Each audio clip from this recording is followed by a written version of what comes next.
এই যে দেখো কতটা সুন্দর, সাথে যদি একটু ঝোলা গুড় থাকে তো আরোই জমে যায়।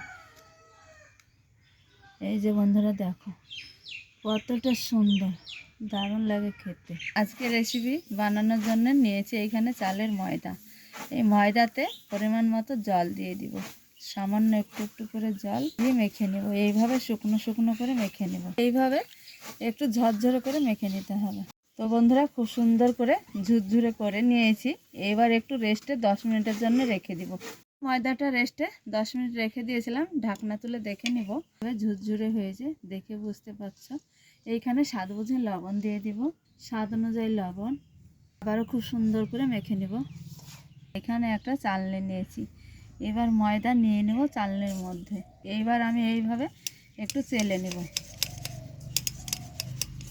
ময়দাটাকে চেলে নিতে হবে, তবে খুব সুন্দর হবে আর নরম তুলতুলে। আর এইখানে মাটির একটা বাসন নিয়েছি, এইবার এই বাসনে দিয়ে দিব।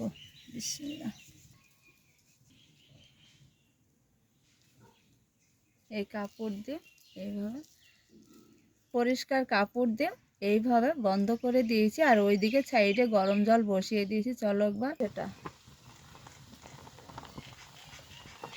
তো বন্ধুরা ভাপা পিঠেটা হয়েছে, এবার ঢেলে নেব। চলো তোমাদের দেখাই। এই যে দেখো বন্ধুরা, তো বন্ধুরা দেখো কতটা সুন্দর হয়েছে আর এত নরম হয়, একদম স্পঞ্জি হয়। এই যে নরম, এতটা সুন্দর। খেজুরের ঝোলা গুড় দিয়ে খেতে কিন্তু জমে যায়, দারুণ লাগে। এই যে দেখো কতটা সুন্দর, দেখো এত খেতে ভালো লাগে, দারুণ লাগে। সাথে যদি একটু ঝোলা গুড় থাকে তো আরোই জমে যায়। এই যে বন্ধুরা দেখো কতটা সুন্দর, দারুণ লাগে খেতে। বন্ধুরা আজকের রেসিপি তোমাদের কেমন লেগেছে অবশ্যই তোমরা একটা লাইক কমেন্ট শেয়ার করবে, চ্যানেলটা সাবস্ক্রাইব করে। তো আজকের রেসিপি এই পর্যন্ত, এখানে শেষ করছি। পরবর্তী ভিডিও নিয়ে দেখা হচ্ছে। তোমরা ভালো থাকো, সুস্থ থাকো, তোমাদের টাটা।